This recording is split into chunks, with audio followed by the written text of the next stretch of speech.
I want to start by talking about the permanent war economy. American industry. What do we make anymore? What do we make more of better than any other country? Of course we know the #1 industrial export in this country, correct? This crowd knows. We make weapons. At the heart of industrial America lies weapons production. Colorado Springs understands this phenomenon quite well. What is it, 5 military bases you have around here? In Air Force Space Command, weapons production corporations, what, 47% of your population works for the military-industrial complex. Seymour Melman is an economist, was an economist, professor, and the grandfather of the economic conversion movement. He told us about the dangers of the permanent war economy a long time ago, folks. He told us that since the end of World War II, the federal government has spent more than half its tax dollars on past, current, and future military operations. Folks, war making is the largest single sustaining activity of the government. The largest single sustaining activity. Balance sheet calculations, they're not relevant to weapons manufacturers, nor to military corporations. The Pentagon's not playing by the economic rules of producing goods, selling them for profit, then using the profit for further investment and production. The managers who work for the Pentagon know their financial capital, Americans' taxes, is cash cow waiting to be milked. The consequences are quite serious.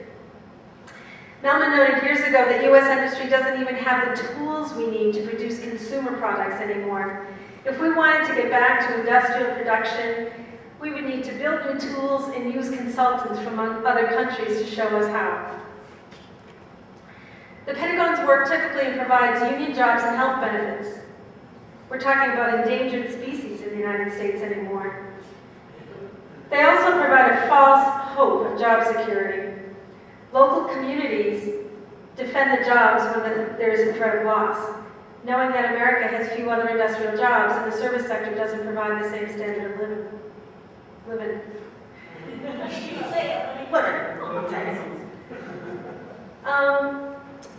We all know this. The corporate giants, they know. They've spread the tentacles of the military-industrial complex into every single community in this country. Last spring, I was at a conference where I heard Representative Jim McDermott from Washington State say the 1991 Gulf War, that didn't occur because the United States feared Saddam Hussein's invasion of Kuwait. The Arab nations in the area were prepared to resolve that issue.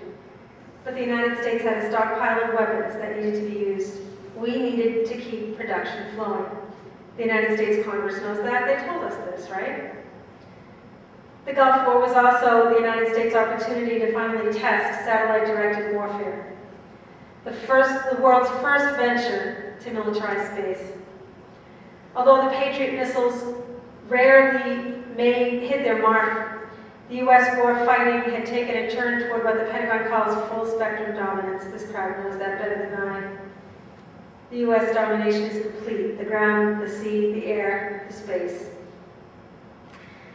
Let's talk about conversion. Back in the 80s, with the fall of the Berlin Wall, there were hopeful conversations. There was real planning in this country and in other parts of the world about what to do with the peace dividend. Now that we had no enemy, no military competitor in the world, it was time to plan for how to rebuild our industry, to produce goods that would create a stable and sustainable future for America's workers. Sadly, war makers have created more boogeymen, more enemies that delude us into believing the ludicrous notion that space-dependent weapon systems and even space-based weapons will keep us safe. It's time for us to dust off those reports. We need to review how planners advocated converting from a war economy to a peace economy. This planet needs dramatic change if we're going to survive. We need to generate alternative renewable energy systems. We need to stop planning for future wars. We need to start building for a sustainable future. Seymour Melman tells the story of the New York City Transit Authority effort to spend between $3 and $4 billion on subway cars.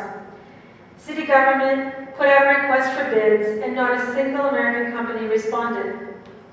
The industrial base, we don't manufacture what's needed to maintain, improve, or build our infrastructure. Instead, the city contracted with companies in Japan and Canada to build its subway cars.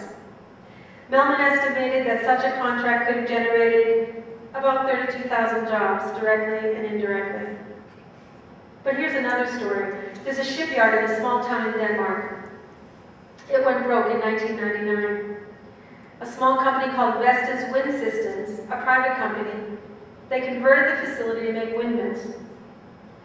Business Week Online, 2 years later, reported that the company had doubled its initial workforce, that all the shipyard workers had become employed. Windmills was the product.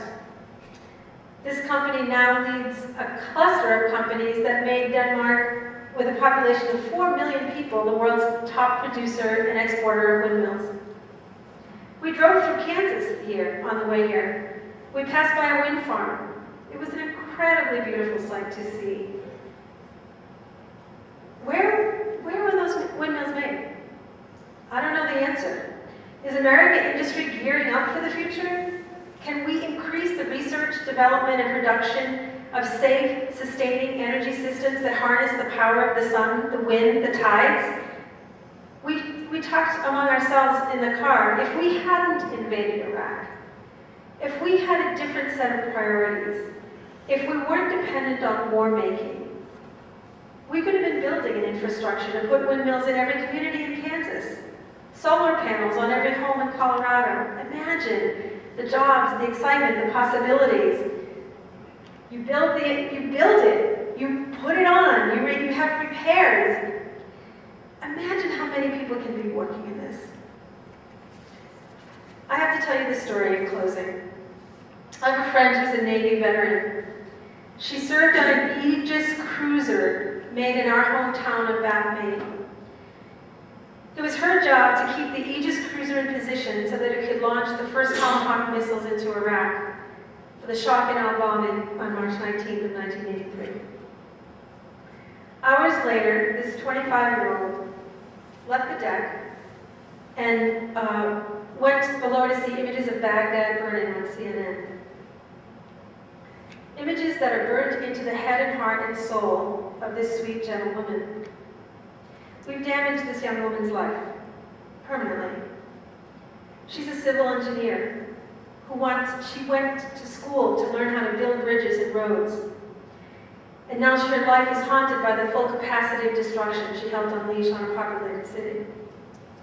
We failed this woman, and we failed this generation of young people who are looking for meaningful, satisfying, and life-sustaining jobs. Last week, we visited with a friend who lives in New Orleans. She had what, to me, was a very heartening fact to share. Since Katrina, a number of high schools have organized to send student work crews down to do some of the physical labor of rebuilding. This year, applications to colleges in the area grew at a rate never before seen. I was heartened to hear this because it confirmed my profound belief that what we want to do in this country is to build. The young people understand. We want to care for each other. We want to build, not destroy. We want our neighborhoods to be safe. We want our neighbors to be safe. We were appalled by the images of how our neighbors in New Orleans were left behind. Our young people want to make it right. They found meaning in caring for their neighbors. They want to recreate that feeling by being there. We want to work with that. We must work with that community, with those young people, to create a vision. We need a different economy, a caring economy. We can change. We need a funding source to do the conversion that's necessary in our society, to properly create the sustainable technologies needed to deal with the effects of climate change. The funding source is there, my friends. It's in the military-industrial complex. The peace communities need to collaborate with environmental activists, with union organizers, with church communities. We need to demand a conversion process that creates meaningful jobs that are about building a collective future. Now is the time. Thank you.